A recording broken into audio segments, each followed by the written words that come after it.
Hey guys, how we doing? This is Sam with Sota Exotics. In today's video, we are getting a brand new adult Hermann's tortoise, but with this tortoise, as compared to another tortoise I received, I need to do a quarantine setup for this animal, which is something I would highly recommend for most animals that you get, unless you are sure that they are captive bred or are healthy.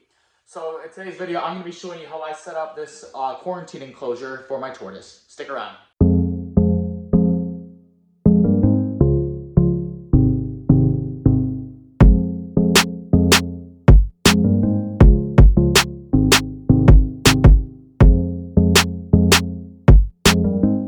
So the main idea is we want to be able to have a controlled environment for this animal so we can look for any signs of sickness. So we want it to be sterile and we don't want it to be a massive environment. Obviously, when keeping animals in a permanent enclosure, I'm an advocate of bigger is better. But however, for just a couple months, we're going to be keeping her in a small, it's a 3x2x18 enclosure. And the reason for that is just so we can monitor her health and make sure she's healthy before we incorporate her into the rest of the group. So my first step is I am just going to be adding in a little bit of peat moss with some organic topsoil with no fertilizers added, as well as a little bit of sand just so we have a little bit of drainage.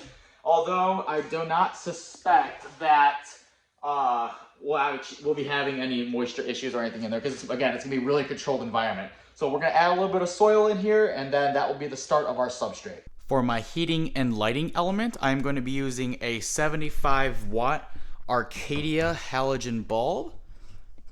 And what we'll do here is just simply screw this into the socket up there. And that should be perfect. Now for my UVB, I'm actually using a product that I have actually never used before. So this is my very first time purchasing this. Some of you may have heard it, but it's actually a company called Vivtech where they have created a UVB bulb that lasts for 4 years, which is incredible because if you guys buy Arcadia bulbs or ZoomMed fixtures, they only last about 8 months, maybe a year if you're lucky. But if you're using it a lot, it's recommended that you don't even use it, that you get it switched out beforehand. So these bulbs have been proven to actually last for a very long time. Now, the contrary is this is not a linear UVB bulb. So instead of getting a longer range for your reptile, they do have to basically submit to a much smaller area. And as far as what I've heard is that these bulbs, they do not produce a lot of height range. So for example, these bulbs need to be a lot more closer to your animals. So it might not be as successful for keeping all sorts of species. However, this is a very short enclosure, so I'm gonna be trying out this brand new product today, and I'm interested to see how it works. You get it for fairly inexpensive.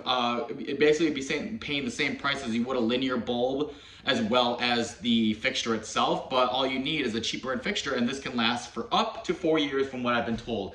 As well with this, they send you some USARK stickers, a couple of their Vivtech stickers, and as well as a discount code for Ship Your Reptiles. So I'm excited to try this out. They are not a sponsor, but I am looking forward to see how this fares for my animals as well.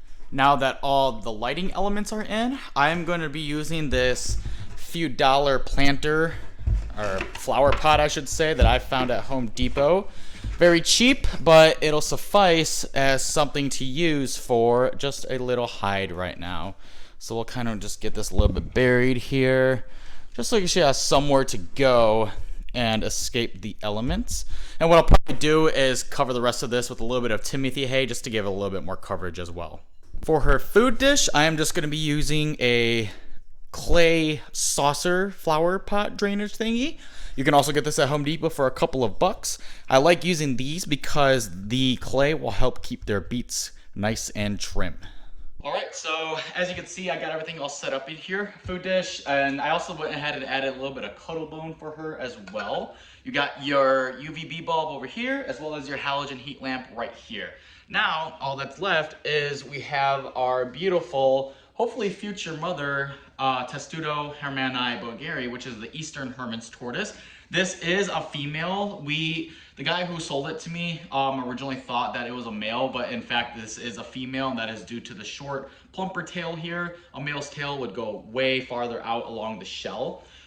She is just about at or just very close to breeding size. So what you may notice in this cage is that there is no water. And the reason for that is because turtles, if you guys know how turtles work, they love to poop and pee inside their water. And we do not want that because that is very dirty. And if they go back and in that, that's a chance for them to get into their own parasites. So what I have to do is every day I am going to have to soak this animal so that she can get adequate hydration. With me soaking this animal every day, this is ensuring that she has the most sterile environment as possible inside of her enclosure. I will also be spot checking her poop and seeing how that looks. If it looks like healthy poops, that's great. We may have to put her on a little bit of Panicure, which is a dewormer, because a lot of people don't know this, but many Eastern Hermanns tortoises are actually imported animals, and many of them do have worms. I may have to actually send off some fecal matter to get tested by a buddy of mine, if possible, to see if she does contain a heavy amount of worms in her. But regardless, we can give her some Panicure, and that should help cure that out. She will be staying in this enclosure for about 60 days. Again, this is not a permanent enclosure for her. However, for the time being, we want to make sure that she's not going to be introducing any pathogens or diseases into my current colony of Hermanns tortoises. So after a 60-day process or so, and she just urated everywhere right now, she's a little nervous. After about 60 days or so, she will be introduced into the main colony, and we will then have her as a future breeder, hopefully. Alrighty guys, well thank you guys all so much for checking out this week's video. We are super excited to get any other additions added into our little family here, and we will see you in our next video. Thank you.